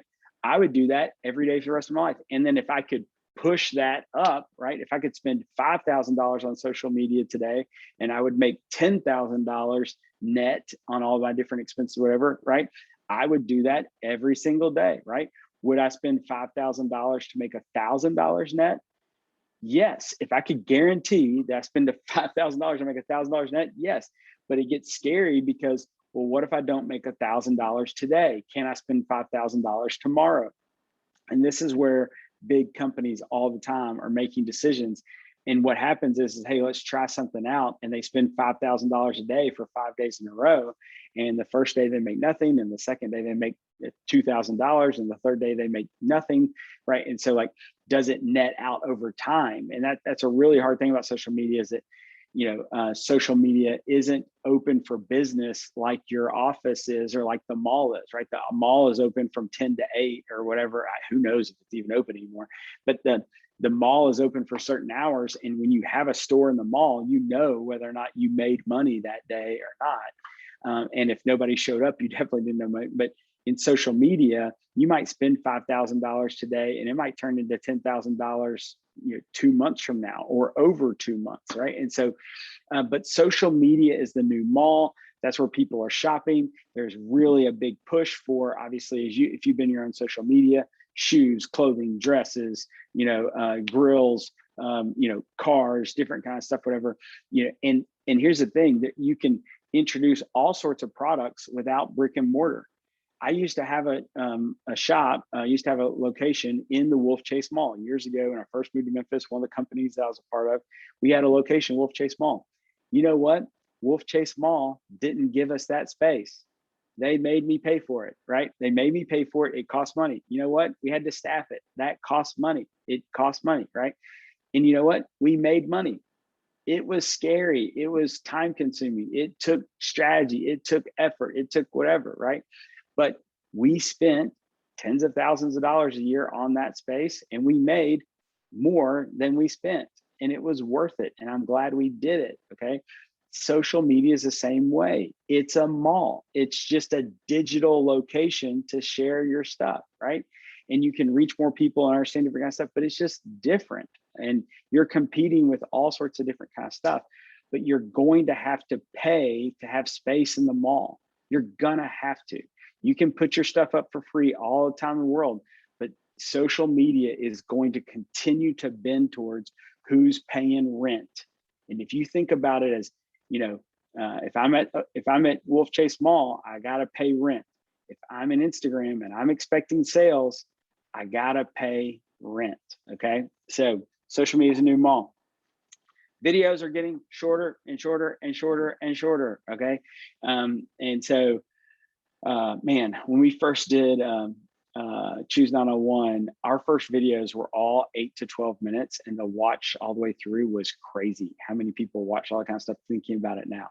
Then we went to this format where all the videos were like, 2.5 to 4.5 minutes, and people watch. Some of y'all may even remember some of these videos we did between like 2013 and 2017. I mean, we released hundreds of videos about the city with, collectively millions of views and different kinds of stuff or whatever, right? We had to stop that strategy. People just stopped watching 3.5 minute stuff, right? Things got shorter and shorter and shorter and shorter. And so just know that in 2022, things are getting shorter, okay? Time on social is getting longer and longer and longer and longer. More people are spending more time on their social devices. I think it's estimated that teenage girls right now are spending 4.75 hours a day on social media, okay? So right, like you might be freaked out about that. It's like, oh my gosh, that's crazy. But just know that that's who they are, where they do life, what they do, right? My teenage girls have been, this past year is not really a great example because of COVID and different kind of stuff, but they've spent less time in a mall in their lifetime, right, than I would spend maybe in a summer when I was a teenager growing up, right? They've just gone there less. But in social media, they've spent more time in social media, specifically in Pinterest this year than I may have spent in a mall in my entire life. It's crazy. And so, but numbers are going up, they're continuing to climb. And so it's just becoming life. I think that may be a slide that I want to put in here in a minute, but know that you're spending more and more time. Here's the deal. People are adding more and more things that they're following, okay? So it's like they're spending more time at the mall, but they're not coming, like if you went to the mall and you spent more time at the mall, you would think, okay, well, they're eventually going to purchase. But the mall was 50 locations when we were growing up, or maybe a big mall was 150 locations. But think about it this way. They're going to a mall, they're spending a ton of time there, a mall and party and all this kind of stuff. But the mall is now 1,500 locations, right? And every single month, more and more things are adding into this one space, right? So now you're no longer, just because they have more time there, it's actually spread out or whatever, right? It's like taking the same amount of peanut butter, on your knife and spreading it out over a whole loaf of bread, right? You're just, they're spending longer time there, but per post, this is the next point, it's shorter and shorter and shorter. So back to the reason why video content is getting shorter is not because that's cool, it's because people are looking at things per post shorter and shorter and shorter. And here's the reality. 5 years ago, there wasn't as much good, relevant content online. There weren't as many people, things, whatever. So like, if there's only 50 stores in a mall, it doesn't take that long to walk around and find the ones you're interested in, shop and leave. But if you go to a mall that has 2,000 stores, it's gonna take a minute, right? It's a difference if you go to the, if you go to the Delta Fair, you might be able to ride all the rides in a day. If you go to Disney World, you might want to spend a week, so like, it's the same sort of thought, right? And so, as you think through this kind of stuff, is that they're spending less time per post. You have less time to engage them. And here's the deal. People are getting more and more and more okay with making their complete decision about whether or not they're going to engage in something digitally in less and less and less time. So you've got less and less time to be able to catch their attention. A long time ago, I did a bunch of different stuff. And what I realized is that my advertisements, when we used to do side advertisements in Facebook, what I realized is my advertisements, because I did them so many different ways and so many different things, was if I put a yellow banner around the image, that signifies caution in someone's head, gets their attention, more likely to look, and that those were getting clicked on, exponentially more often than images without the banner, images in different kind of colors, images, different kind of stuff, right? And so I had to create a trigger that got people's attention. You guys have got to figure out a trigger, right? Because you've got, a second is a long time to look at a post, and it. You're already the one scanning through stuff and making those decisions super, super quick. So content's getting shorter. but time on is getting longer, but but each post is getting shorter as well. You know, you've got people who 2 years ago, they followed 500 people on Instagram, and they would see probably 400 of those things on a regular basis. Now, those same people are following 2,500 people on Instagram, or 2,500 organizations and stuff. But still, here's the deal. Instagram's only showing them, you know, a certain percentage of those, because Instagram wants to keep you on the thing so it can show you more ads. Its whole goal is not to give you information that they think is valuable or is good for the world or just whatever. They just want to keep you on the device and engaged and in the space. And it's actually really, really scary to really think about. They just want to keep you engaged long enough so they can load you more ads and show you more things without you thinking that all you're looking at is ads. Okay. Same reason why the newspaper got longer years ago, was to just show you more ads. The reason why they added sections and different kind of stuff. This, again, it's all just about ads and making money. You know, social media is just following the old newspaper and the old magazine format of stuff, right? It's owned by people who and ran by directors who probably ran those kinds of things before really, really well. This is not some new thing, okay? But as you look at that, know that they're just trying to serve you those ads. They're not there to actually help you do that kind of stuff. And so what's going to keep you on there longer? If, again, back to that same sort of thing, if you can create engagement, create stuff, Instagram's going to show your stuff to that person more often, to people like that person more often, and to more people in your stuff more often, because it keeps people on the device. How do you keep people on the device? We used to be able to keep people on the device with a 4-minute video. What are you going to do with a 4-second video? It's just show the engagement, show Instagram, show whatever the engagement, you'll win, you'll win, you'll win. Okay. Facebook's staying on top for now. Okay. So Facebook is still going to be number 1 in 2022. It's got the most people, it's got the most time, it's got the most engagement, it's got the most stuff. And so they're staying on top for now. But what you got to think through is what's coming next. I'm going to talk about some of that in a second. But here's the deal. Facebook's on top because the people on Facebook have the most money in the world right now, right? And as all that money shifts towards different generations, it will be about where people are engaged in that different kind of stuff. What's interesting is Facebook is going to be a very, very long tail because as more countries get more access to the internet over the next 5 years, you know, another 1 to 2 billion people who haven't really had a lot of access to the internet are going to get on the internet, and they're going to get on Facebook because that's where the most people are. So there's more people coming globally to Facebook. So if your market is just nationally or just locally, you've got to follow national trends. You see out there, Facebook's the biggest thing in the globe. It might be 4 billion people by 2030, but it actually may be less relevant in America.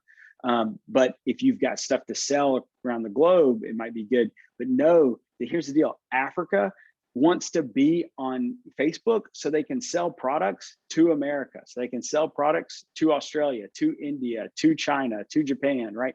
They're trying to get on there for business, just like you are, right? And they're coming. It's coming.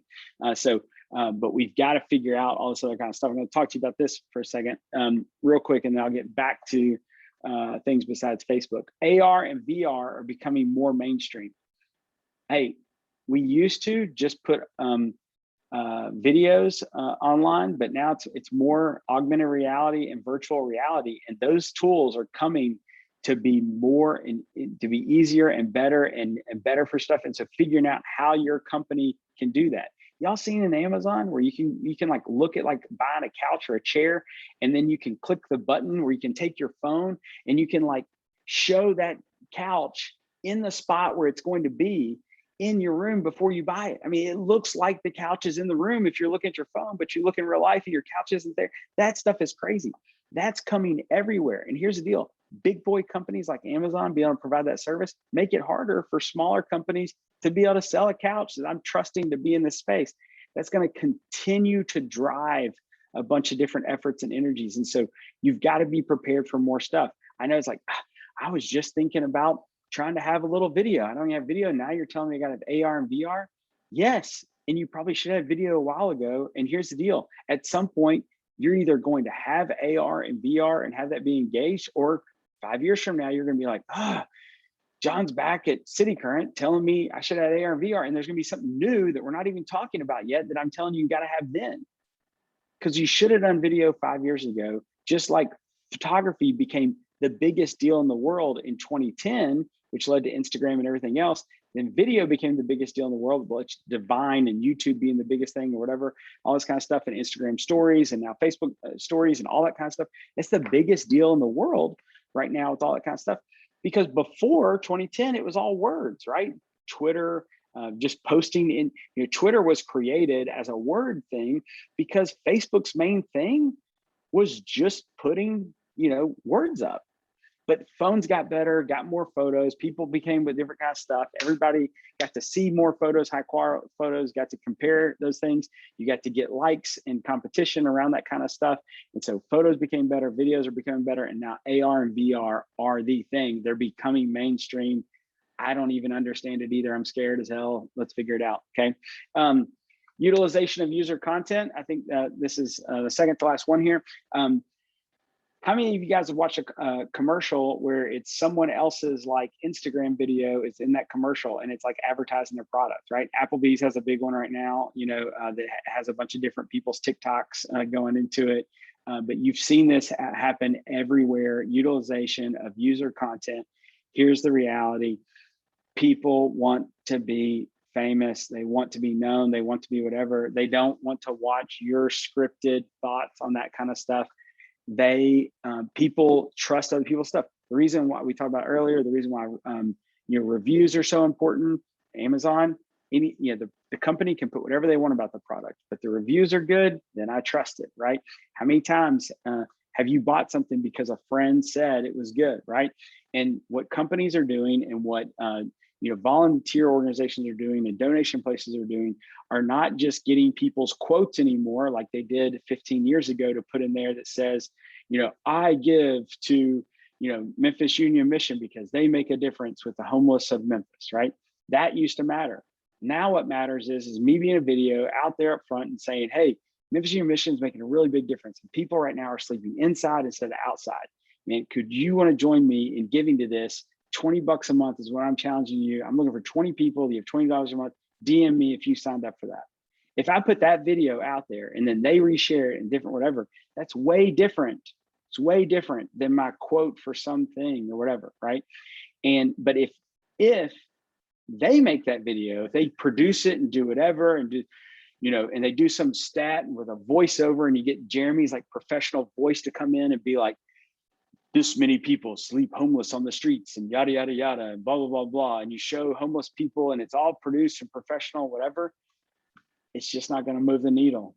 Like if I went right now, if I left here and went over there and did that, whatever, I would raise more money for the homeless shelter than they would if they spent all that money in doing that, whatever, and put it on their own social. I promise you. Utilization of user content. So how do we as orgs get users engaged in that kind of stuff? Are you creating the type of party, right, that makes people want to create content about your mission and your org? And then are you creating the kind of relationships that would allow you the opportunity to utilize that stuff? Big, big deal, okay? User content, more. Make sure you tag these people. Make sure you call them by name. Don't just use them randomly. Share their stuff, like their stuff. One of the big things too, your organization doesn't need to throw every party. Go to parties, follow your customers on social media and go like their stuff. And it doesn't have to be just an org. If you're the CEO of something and you've got 1,000 customers, ask someone on your team, hey, can you figure out who are our top 100 customers that buy our product the most every single year? Figure out those people, look them up on social media, make sure that I am linked to them on LinkedIn, and make sure that here's my password and everything in my social media. Go find them, go follow them on social media, help them understand who these people are. And then I want you to hold me accountable to spending, an hour a week where I go put those people on a specific group in my Instagram and I go look at those people's profiles and figure out ways that I can go engage with them. It's not to manipulate them. It's to be in a relationship with people who create your livelihood. Be in a relationship. It's awesome. Okay. All right. Unbundling of Big Boys. This is the last one, and I'm wrapping up. What we've seen over the past, decade or so is the unbundling of really, really big stuff, right? And so you think about like magazines or the unbundling of entire books, and different kinds of specific news. Like even so, ESPN is the unbundling of an entire network that's about everything. It unbundles and just takes sports, right? And then now we've got channels that are just about like skateboarding, because there's not enough time on ESPN or whatever. And that skateboarding channel has enough drives and views and millions of people that care about that they just do that, right? We unbundled a long time ago the weather from just being a place where you'd find out at the 5 o'clock news or 10 o'clock news or 6 a.m. news. You got a weather channel, right? So things continue to get unbundled as you can reach more people because you can create more money and different kind of stuff.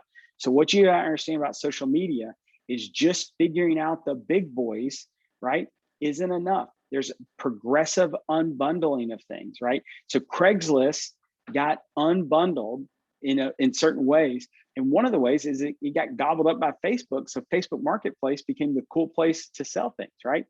And not just that, listing of cars for sale, went out to a bunch of different kind of things in different kind of ways, right? And so information or job boards, all sorts of different ways of accessing people and different kind of things. They're finding niches of those different aspects. And so there's going to be continually unbundling. Reddit right now is getting unbundled.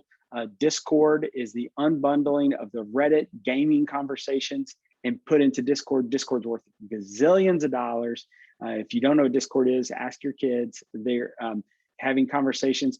ALSAC has made a huge effort over the last 4 or 5 years to pursue Discord and gaming as a way to raise money and different kind of stuff. But all that was happening in Reddit, in these Reddit forums. You'd have to go to Reddit where it was like a big mall of that kind of stuff, right? And so, and then what happened there is people started engaging there and figuring, hey, what if we had our own channel? What if we had our own stuff? What if we had whatever? And they created Discord, which is it's not as big as Reddit, but it's huge. And it's all about gaming. There's going to be continually progressive unbundling of things, right? And so just know that more social media things are coming, different sorts of aspects, and they're not even going to look like social media. It's going to feel like it's really going to be this Trojan horse, but it actually is a community of gathering people to be able to share their sameness and likeness about this different kinds of things that they're passionate about, right? And then here's what's the crazy part about that is the big boys are going to continue to create acquisitions of these little unbundlings, right? So,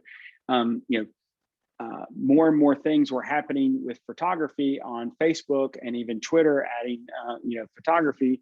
Well, the unbundling of photography from Facebook was Instagram. Well, what ended up happening, right? Literally 16 months after creation or 18 months after creation, Instagram was bought for $1 billion. Those guys did really, really well, right, by Facebook. And so now it's part of Facebook. And now it actually creates this ease of use and different kind of thing there, right, to be able to put all that stuff together. I mean, who knows what Instagram's worth right now? Who knows if it'd be worth, $100 billion without Facebook, but it's definitely worth way more than $1 billion. But, we ignored Instagram for a while until it just, it got so big and got so whatever. So just know that as you get in these little kind of things, the big boys are then going to kind of buy, they're going to buy the ones they feel like they can create the most value or the most threat to that kind of stuff. These big companies have so much money. They are sitting on so much money that they will buy them back up, and it will create some uniformity out of those kind of things. So just watch that happen over and over again. Big things are going to get broken down, and then pieces of those things are going to get acquired back. And that is how things work, and it's how companies work. It's how all these sorts of things work. But you're just going to see it happening over and over in social media, and you just gotta try to keep up with it. All right, I know we've been long on it, but I feel like it's been good. Hopefully you guys are enjoying this stuff.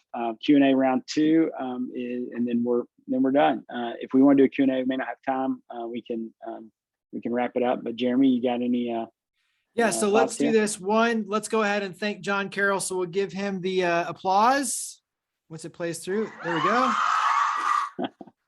That was long. That sounded real.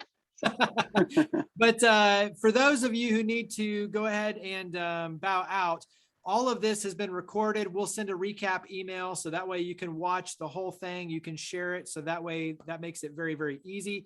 We'll send out the recap. Thank you for attending email a little bit later. We'll also put John's contact information. So that way you can reach out. If you do need to go ahead and bounce, you can reach out to him and ask follow-up questions in the whole 9 yards. So we'll be sending that out later today. We'll stay on for just a little bit longer for those who do want to stick around and ask some more questions.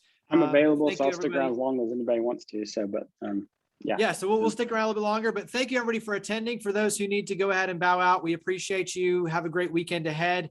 And let's go ahead and do some of the Q&A. I know there was quite a few that were coming in. One is, should you pay for advertising? And if so, how much? So talk about advertising on your end and what you recommend.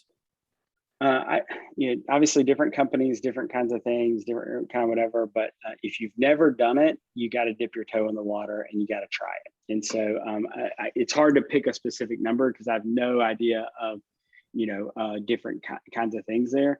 But what I always tell my team is, hey, if there's a new way to advertise or new way to kind of stuff, then we need to try it. And then, one of the hard things is obviously inertia is the hardest part of anything. Is diving into something is so valuable because they give you so many different options. When do you want to post it? Who do you want to see it? All these kind of stuff, blah, blah, blah. There's so many, it's not just like I bought a billboard on I-240. Yeah, I'll take the North Loop instead of the South Loop, right? There's just so many different questions and that can feel overwhelming, right? One of the things we always say in sales, a confused mind says no, right? And that's why I always want to fight for clarity. These organizations are trying for clarity, but they're assuming that you have some sort of knowledge about how to advertise on social media.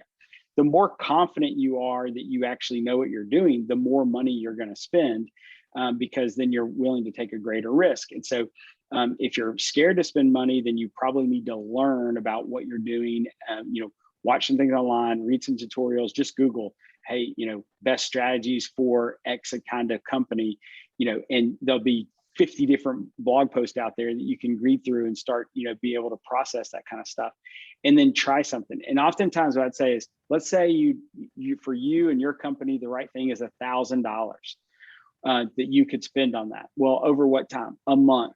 Well, then what if you, instead of just making one ad $1,000, what if you make 4 different ads that are $250 each, but you run 2 of them at the exact same time, the exact same way, the exact same whatever, but they say 2 totally different things. And then you take the other 2 ads and you take whatever your favorite ad is and you run it to 2 other different audiences or at different times, and you try it out at different ways. And then measure all that at the end of the month and understand that you just did $1,000 of research, may have made some money, probably didn't embarrass your company, probably created some awareness, probably had a lot of value.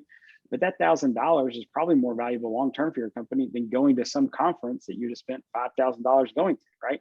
So if you're cognizant of what you're doing and making the time to do it, and what I say is making the time, you've got to budget the time like a project. You got to put it in your schedule and take the time to do it. So if you're going to start advertising, take 3 90-minute sessions to do research on it.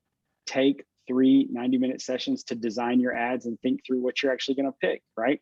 And then as you start posting them for the next 4 weeks, take a 90-minute session every single week to really review all the kind of stuff.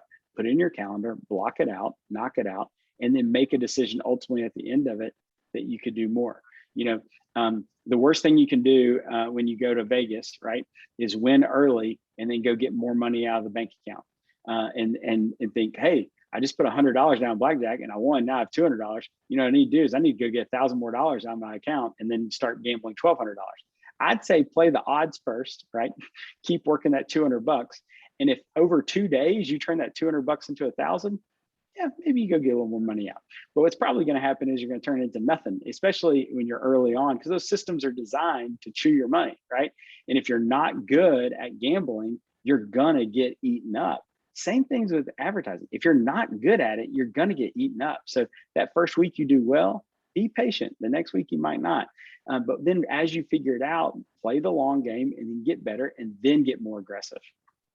Yeah. And the thing too that I love about social media, and especially on Instagram, all the analytics. I mean, just when you post, you can see what the engagement rate is among different times of day, among different areas, among different demographics. So if you read the data and the analytics, it will teach you so much about when to post, what to post.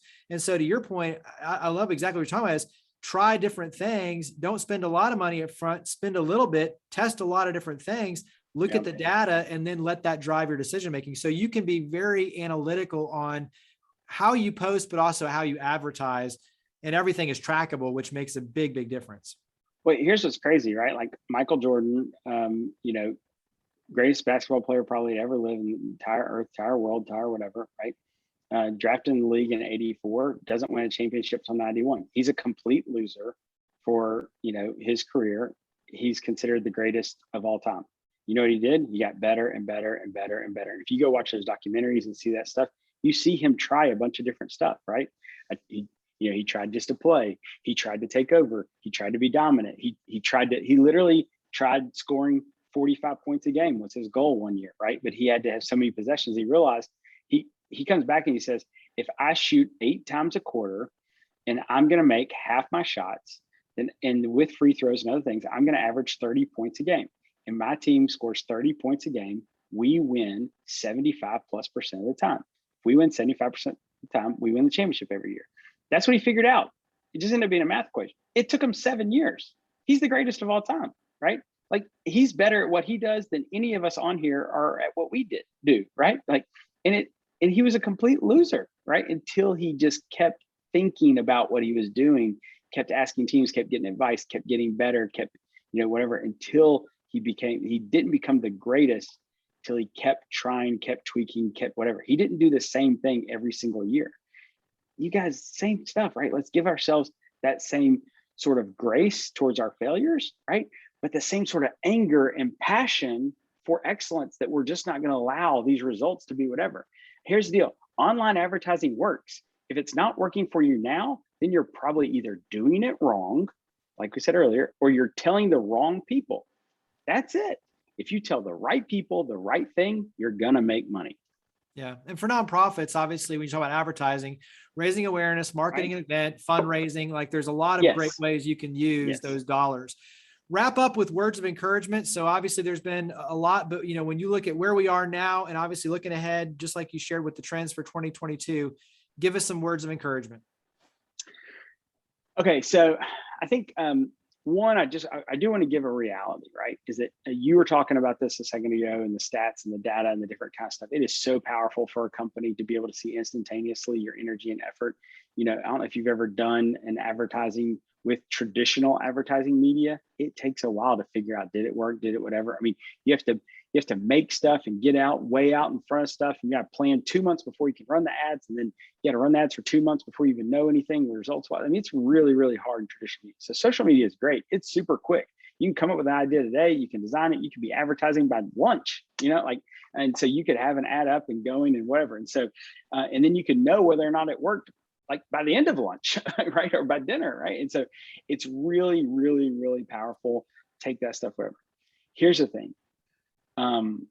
As it becomes more literally our culture instead of a part of our culture, right? There's a generation where social media is culture. It is whatever. It's dangerous, right? I mean, there is incredible studies that show, even from Facebook and Instagram's own internal stuff that show that, teenage girls define themselves by their number of followers. Like literally they feel if you go on their social media, which is like their LinkedIn, their business card, their company, their brand, if they have 1,500 followers, that means one thing to them of whether or not they have 10,000 followers, right? And so, or if they have 50 followers, and not just the followers, who are the followers? And then do they engage and they like whatever? And it becomes this thing that they feel like they wear on their forehead, like how popular they are and different kind of stuff. And it affects boys too, but it's really, really hard on girls. It's really dangerous. And so it's one of those things we've got to figure out is we've got to figure out how can we use something that's so powerful for motivating people, informing people, educating people, business and different kind of stuff, but we've got to do it in a way that brings love through it, right?